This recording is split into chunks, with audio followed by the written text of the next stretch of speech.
Okay, welcome folks. This time let's have a look at expansion and factorization in Form 1 mathematics. And I hope you guys will find this informative or interesting. And remember to like and subscribe to the channel so that you can keep on receiving latest recording. So in this topic, what you're interested in looking at is removal of brackets, expanding double brackets, as well as linking expansion and factorization. Things that we need to have in mind concepts such as algebraic terms, multiplication, like terms. And by the end of this session, we should be able to remove brackets correctly from algebraic expression, expand expression with two brackets, factorize simple algebraic expressions by identifying common factors, and also check factorization by re-expansion. So terms to be familiar with are a term, brackets, expand, factorize, like terms, you name them. So let's have a look at these examples we have. I'm interested in removing the bracket, so I'm going to say equal to. This number is multiplying every term inside the bracket, so it's 4 times x, it gives us 4x, plus 4 times 6, that's 24. We're moving to number 2, remove the brackets on that expansion. So put equal sign, negative 3 as usual to multiply everything inside the brackets. So it gives us minus 3y, and negative 3 times negative 7 gives us positive 21. Still moving, we're interested in simplification, so we might have more than a single step here. 2a is on its own. By this negative 5 is multiplying everything inside the bracket. So negative 5 times a, that's minus 5a. Negative 5 times positive 3, that's minus 15. And if we check, these two are called like terms. They are both in terms of a. So 2a minus 5a, that's negative 3a. Then there is negative 15. That will be our solution. Still moving on, we are now interested in multiplying two brackets. So what happens is both terms in the first bracket, these ones, they multiply everything in the second bracket. So we start with x times x, it gives us x squared. X times 7, that's 7x. 1 times x, it gives us x. And 1 times 7 gives us 7. And if we check, this part has got like terms, so we end up having x squared. 7x plus x, it gives us positive 8x plus 7. I think that's our solution there.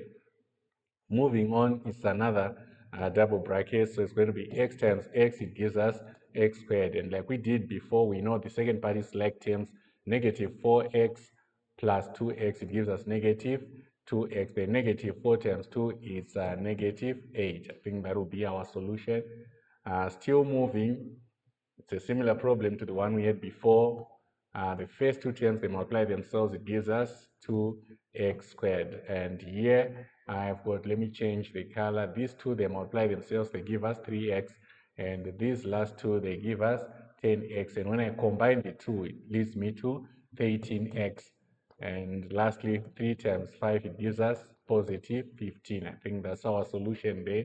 Still moving, we are expanding double brackets again. It's just a repetition of the procedure we did before. X times x, it gives us x squared. And I have these two, it gives me negative 6x. Negative x, it gives us negative 7x. When I multiply negative 6 and negative 1, it gives me positive 6. I think that's our solution there. Still moving, this time around I'm interested in finding the HCF, which is the biggest number, dividing both parts without leaving a remainder. And for our case, there is 6 and 18 because they are multiples of 6. 6 becomes the HCF. And when I divide both terms, like the first one, 6x divided by 6 gives us x, there's a plus there. 18 divided by 6, it gives us 3. I think that's our solution. Moving to number 9. We are interested in factorization again, so we'll put our brackets here. I have x squared and 4x. If I look at coefficients, there will be a 1 there. 1 and 4, it gives us HCF of 1. X squared and x, we take the smaller power, which is x. So x is my HCF. So when I take x, I divide x squared, it gives me x. Plus when I divide 4x by x, I get 4.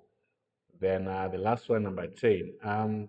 This one here, the idea is to find two factors of x squared, and we are going to build two brackets like that.